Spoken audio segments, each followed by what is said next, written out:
Ole Miss star quarterback Jaxson Dart is one of the more polarizing names at the quarterback position in the 2025 NFL Draft. On today's episode, we're going to build the scheme around him, tell you what your NFL team, whatever NFL team drafts him, what they need to do to ensure he's successful as a rookie. That and more coming up next.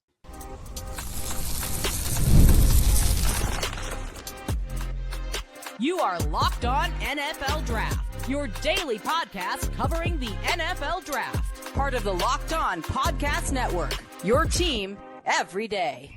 Welcome back to the Locked On NFL Draft Podcast, your daily podcast covering your favorite draft prospects, part of the Locked On Podcast Network, your team every day. I'm your boy, Damian Parson. I am an offensive draft analyst over with Bleacher Report, and that's my guy, Keith Sanchez. He is the director of scouting with the Draft Network and 2019 national champion with those LSU Tigers. And guys, thank you as always for making Locked On NFL Draft your first listen today and every day. Shout out for being our everydays. We have a fun show for you, building a scheme for 2025 Ole Miss quarterback prospect for the 2025 NFL Draft, Jaxson Dart. We're going to scout Donovan Ezeiruaku, the explosive edge rusher from Boston College, and then we're going to talk about underrated wide receiver prospects. Keith, let's start with Jaxson Dart. Jaxson Dart, who I think most people, you look at the combine, he had a fairly good combine. Throwing session was clean.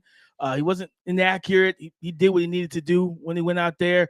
Came in, measured at 6'2", 223 pounds, 30 inches on the arm. He had 9.5-inch hands. And just when I went back and watched him, and I said, man, how do the whole point of this exercise, guys, is to figure out how do we get him to be a successful early career quarterback once he's drafted. Keith, I think you start with, when it comes down to Jaxson Dart, things I wrote down, West Coast base. That's the base of the offense. West Coast offense. I want to get him under center, get the run game going, get some boot action to create that natural RPO because he is an athletic quarterback. I think what you have to do is encourage him to run and use his legs and to scramble and create. You have to make sure he's encouraged because you don't want a Will Levis situation. Will Levis looks the part like a dual threat quarterback. We know he's athletic. He can run. He just doesn't. You know what I mean? He just sits in the pocket. He doesn't use his legs, and then that compromises the offense. So when I looked at Jaxson Dart, you want to encourage him to use his legs. Have field reads. One of my biggest knocks on him is processing and processing information quickly. You know how you limit that? Have field reads. Don't have him going from trying to force him from 1 to 3 early on in his career, especially if he starts as a rookie at some point. I'd rather him 1 to 2, half field, get the ball out quick. I also think RPO, mixing it similar to what Bo Nix and what Sean Payton has done in Denver. Bo Nix, get some of those college concepts out of shotgun, out of pistol, the RPO quick game, do those type of thing. I think quick reads, that's how you want to get him settled early in games. I think that's going to be the big thing.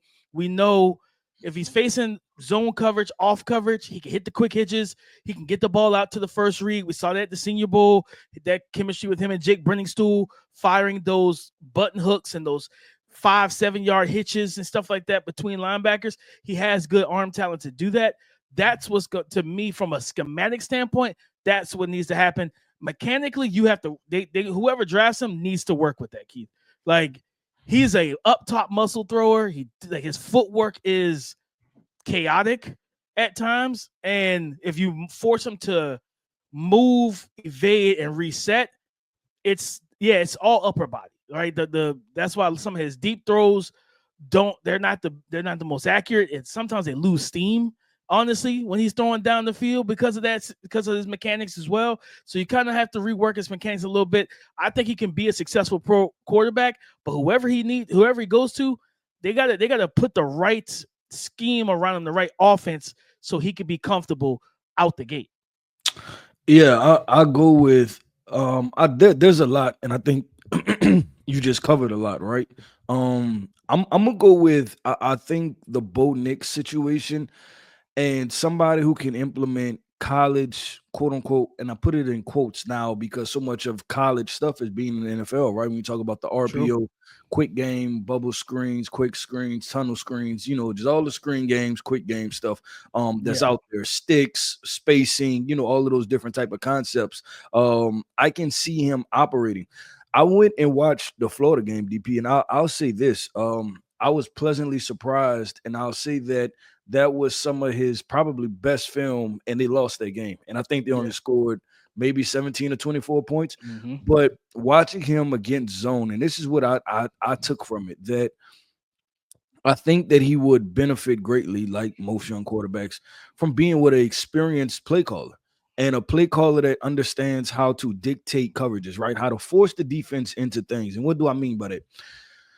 Watching Bo, I thought that he was better against zone coverage than he was against man. I think that he was able to, You mean Jaxson? Jaxson, I'm sorry, I Okay. said Bo.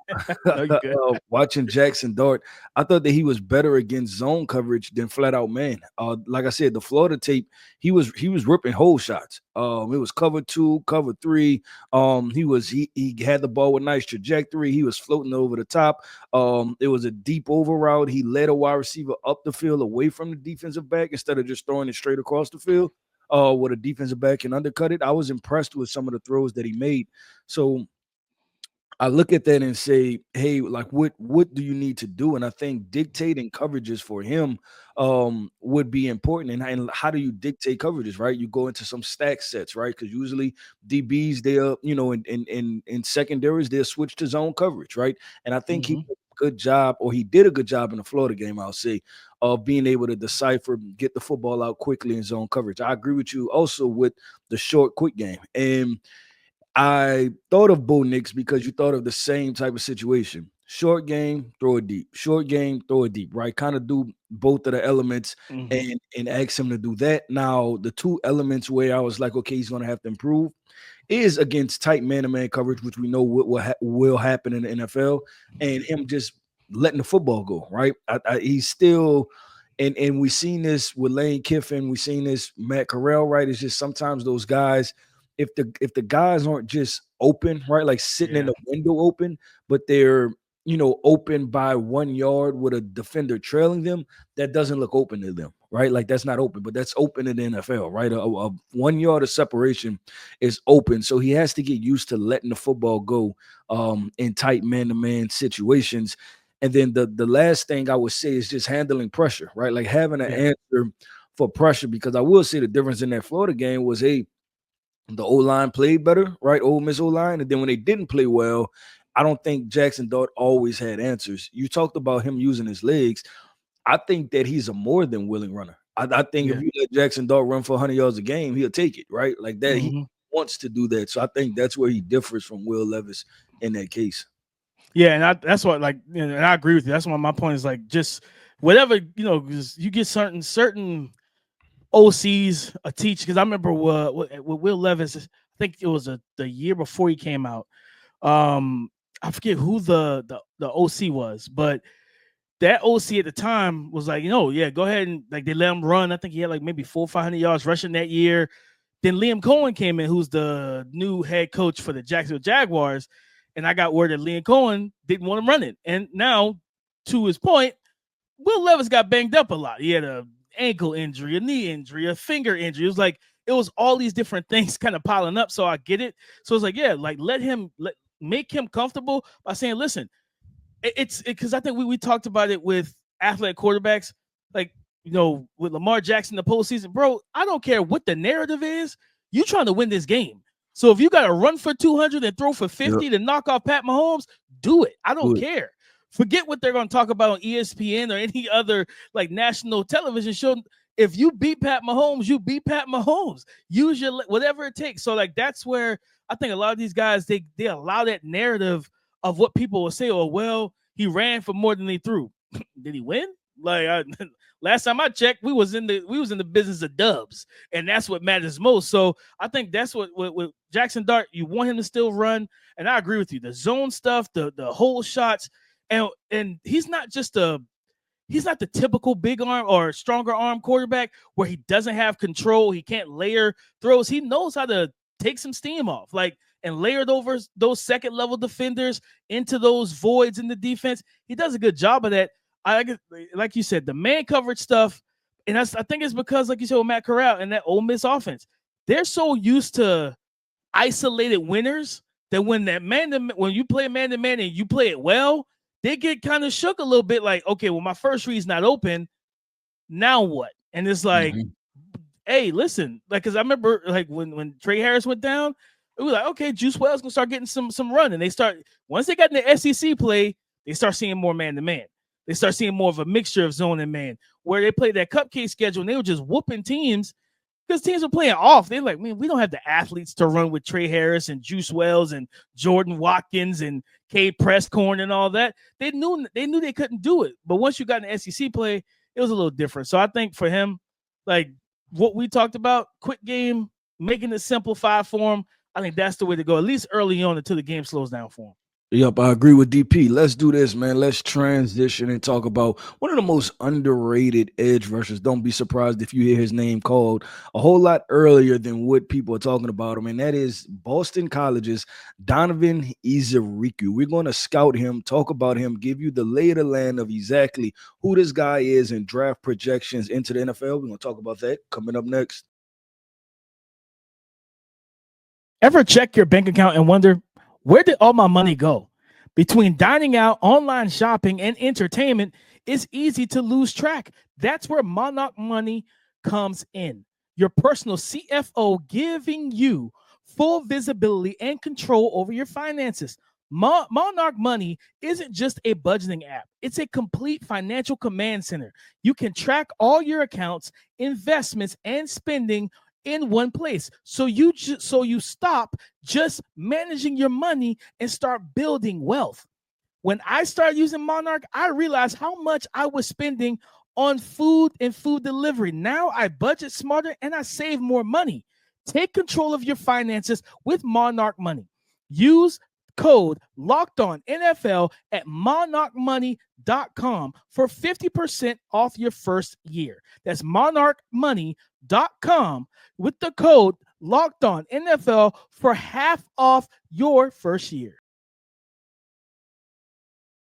Boston College star edge rusher Donovan Ezeiruaku came into the combine listed at 6'2.5", 248 pounds, 9 1/4 on the hand. He had 34-inch arms with a wingspan of 82 3/4. Keith, long arm kid that knows how to get to the quarterback, man. And some of the notes when I was watching him, quick first step, upfield attacker. He's patient, then he's sudden. And he knows how to use that to his advantage by selling the outside rush. He wins the inside track with counters. He's got a nice long arm over move, a very nasty spin, inside spin move and counter. He can dip and rip around the edge, and he can use that length, that arm length, to walk guys back with power, that speed to power. And I'm gonna throw out a name, a guy we saw at the Senior Bowl a couple years ago. He reminds me of Jermaine Johnson in his approach, because watching Jermaine, it was very patient. And he knew what he wanted to do. Like when we talk about that with a lot of these edge rushers, for the most part, a lot of these guys, it depends on where you play and what conference you're in. You're kind of used to just being an athlete. Like, man, I'm gonna outrun this tackle around the edge and different things. Or I'm Mike Hill Williams and I got 8'5"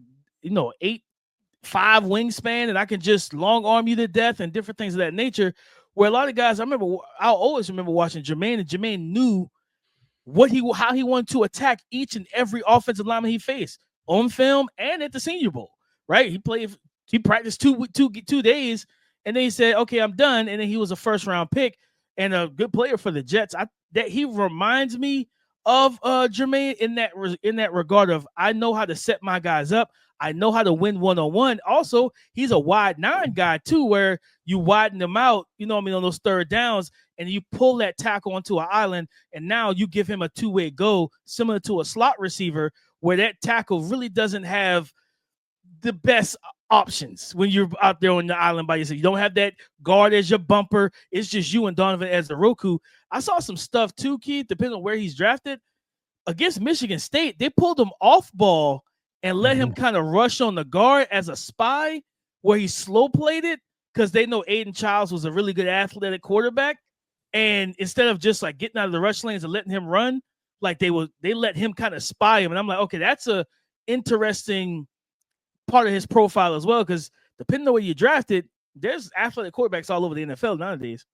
Yeah, so with Donovan, and I just tweeted this out, right, that I think he's one of the most naturally gifted and skilled rushers in this draft class. And I will probably put him top 3 to 5, like as far as just natural gifts as a pass rusher, like understanding. Because you said something earlier. I think you said that he knows what he wants to do, but even furthermore to that point, he knows how to do it. Right, like Yeah, it's not just something he's thinking about. He knows how to get there, right? And I had an NFL scout that was mentoring me a few years ago, DP, and he always said this, that the guys that can get home, they know how to get home, right? And so that's something that I look for as far as the translation. The guys that, and probably something that's in the NFL, right? Like when we look at the college to NFL, the guys who didn't have a lot of sacks in college, most times they don't have a lot of sacks in the NFL.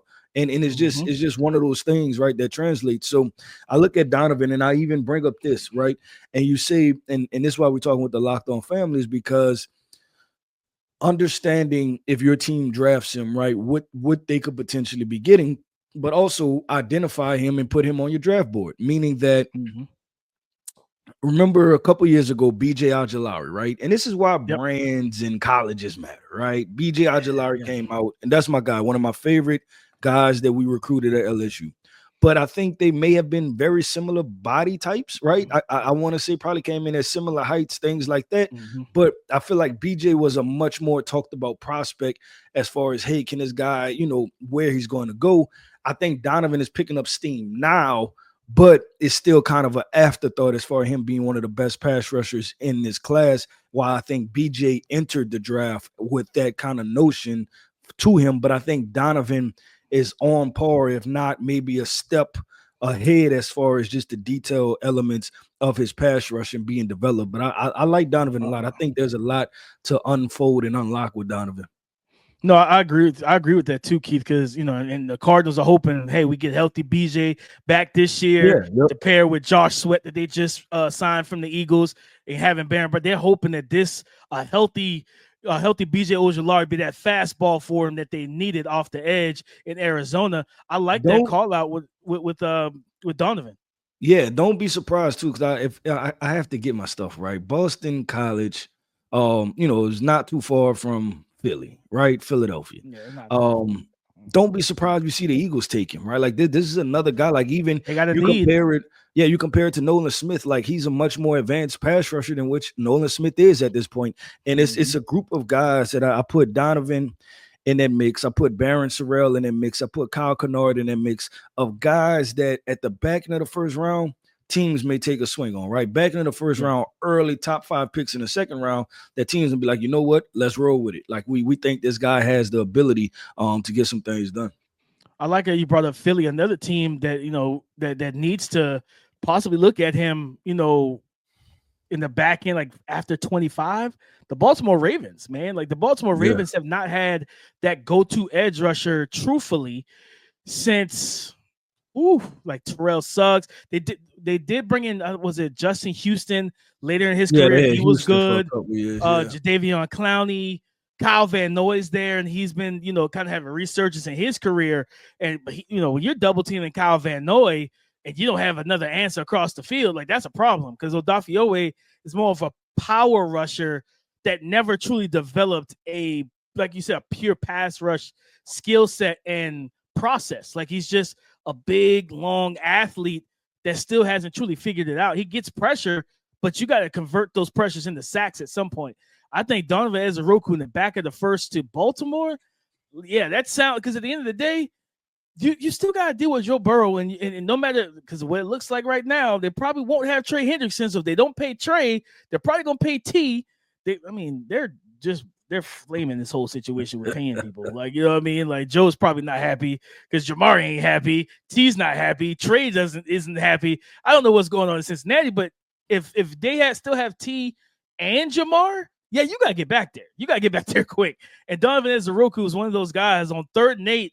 I trust him. Widen him out, get him against one of those tackles, and let him go eat and get after Joe Burrow. He does a good job too. One thing that is an underrated aspect of rushers is, are you just a pure outside guy? Like once you're committed outside, that's all you got for him. That's all you can give me. Or can you retrace your steps and work back once the quarterback starts stepping up into the pocket and trying to kind of replace where you deplaced? And I think he does a good job of that as well. And that's something I always look at for edge rushers. Can you retrace your steps and get back to the quarterback once you get upfield? Or are you just because it's just a different level of athleticism to stop and start again. Can you do that? And some guys can't. I think Donovan Ezeiruaku has that ability to work upfield. He sees the quarterback stepping up. He'll stop on the dime, work his hands, and get back inside and work back inside to the quarterback.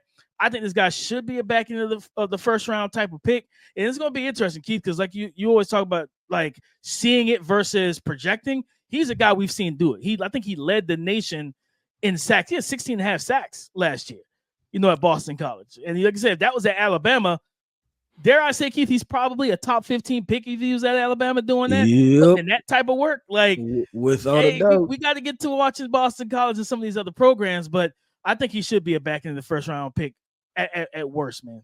Yeah, I agree 100% with DP. Let's go on to these playmakers, man. We're going to talk about some underrated wide receiver prospects that you need to have your eyes on. You need to be on the lookout for as this 2025 NFL draft approaches. We're going to talk about that coming up next. Today's episode is brought to you by FanDuel, America's #1 sportsbook. March Madness is here, and FanDuel is giving you the chance to get in on the action like never before. Right now, new customers can get $200 back in bonus bets when your first $5 bet wins. That's 200 extra bucks to use on everything from buzzer beaters to Cinderella stories and even who you believe will be cutting down the nets. Stay in the action. With tournament games happening almost every day, there's always something exciting to bet on. The FanDuel app is super easy to use and it's simple. And when I win, I get paid instantly. No waiting around. To get in on the action today, just visit FanDuel.com and get in on the college hoops action all tournament long. Yet again, go ahead and visit FanDuel.com and get in on the college hoops action all tournament long. Thank you for making Locked On NFL Draft your first listen today and everyday shot, for being our everydayers. Guys, listen, underrated wide receiver prospects. And Keith, I'm gonna go a little deep into the bag here. Out of SEC country, out of your neck of the woods, Keith, Andrew Armstrong from Arkansas. I don't see enough people talking about this young man. Came into the combine 6'4", 202 pounds. 32 and 1/8 on the arm, 9 5/8 on the hand. He ran a 4.51 with a 1.53 10-yard split, 37.5-inch vert, 10.4 in the broad. And I think he had a good wingspan for the most part as well. Kid, I just watching him, I came away with, listen, he has a good catch rate, 79.5-inch wingspan, and things I wrote down for him. Vertical route salesman, like he knows how to push guys vertical, sell that vertical well to open up those hitches, those comebacks. And he's an accuracy extender with that height and his arm length. Like, you can throw the ball in his trajectory and in his vicinity, and he'll go get it, right? He separates well on horizontal routes, the deep overs and benders, shallow crossers. And again, the catch rate is to make those outstanding contested catches. Good body control with the ball in the air. He attacks it at his highest point.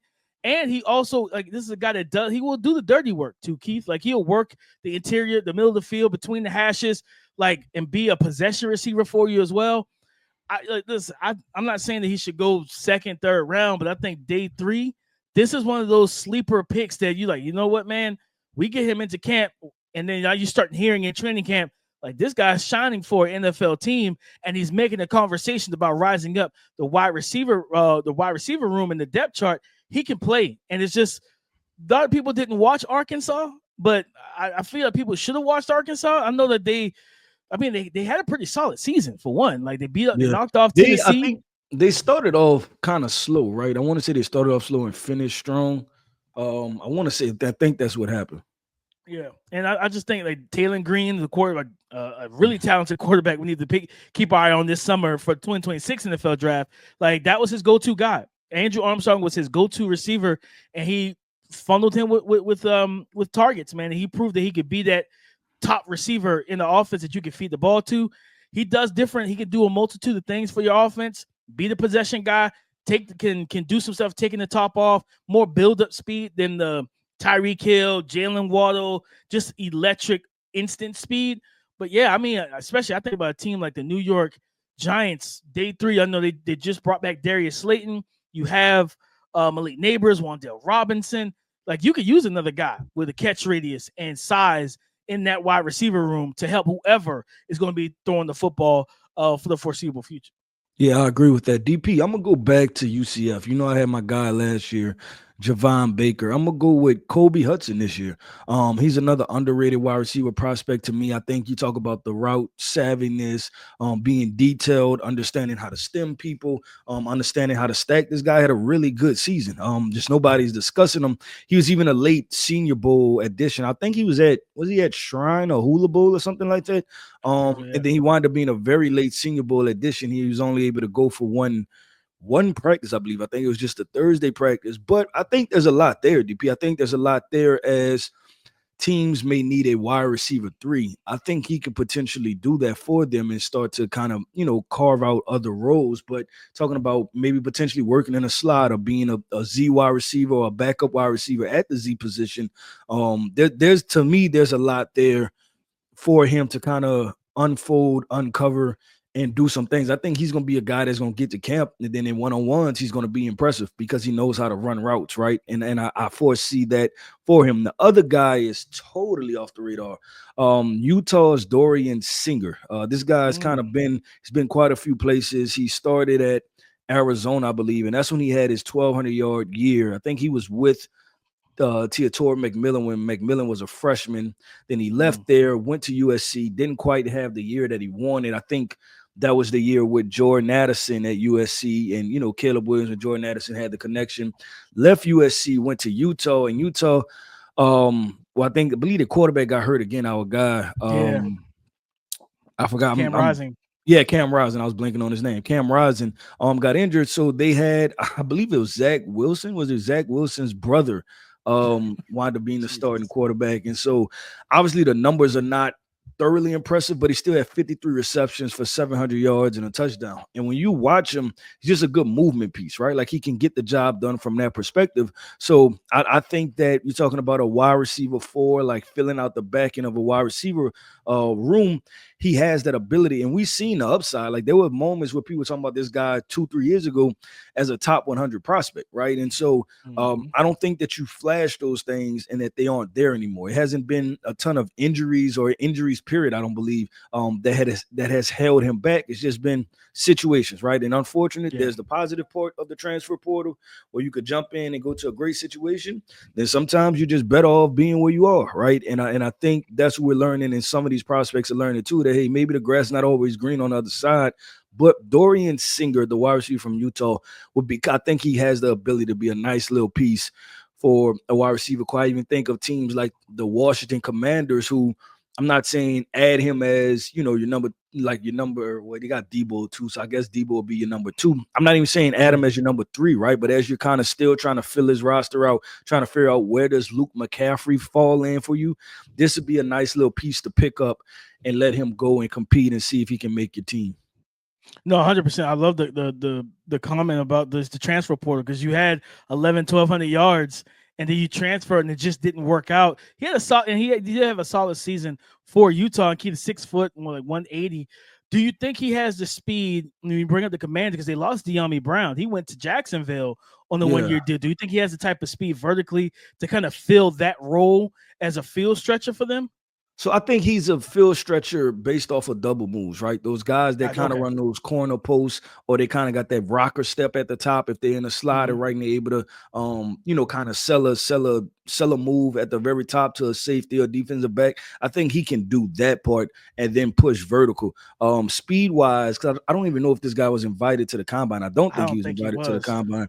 But speed wise, I'm not 100% sure what his speed is. But if I had to guess, I would put him in the 4.4s to low 4.5s. I think he's somewhere in there. Yep. I think he can run. I don't think he's a guy that's devoid of speed. No, and I mean, at the end of the day, man, I think coming into the combine, a lot of people hated this wide receiver class.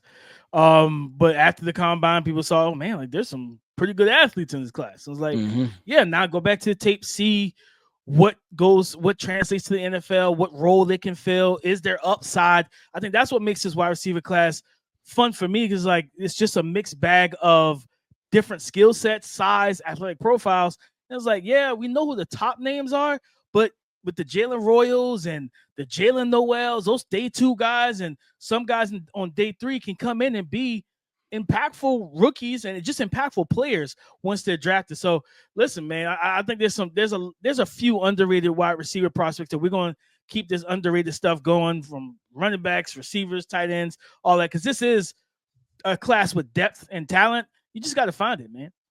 Yeah, 100% with DP. That wraps up another episode, man, of the Locked On NFL Draft Podcast. I want to end this podcast off by saying shout out to our everydayers. Thank you for tapping in with us each and every single day. Every listen is greatly appreciated here on Locked On NFL Draft. I am Keith Sanchez. You can find me on X at The Talent Code. That right there is my guy, my co-host, Mr. Damian Parson. You can find him on X at DP_NFL. And like we like to say, man, y'all come talk to us because we like to talk back. Go subscribe and follow for free on YouTube, wherever you listen to podcasts, to get the latest episode as soon as it is available. On tomorrow's show, free agency in the NFL has been going, and it's live right now. What are some of the impactful moves that's going to impact the 2025 NFL Draft? Ashton Genty finally has a true home inside the top 10. We're going to talk about that on tomorrow's show. So come and join the conversation again tomorrow on the Locked On Podcast Network, your team every day.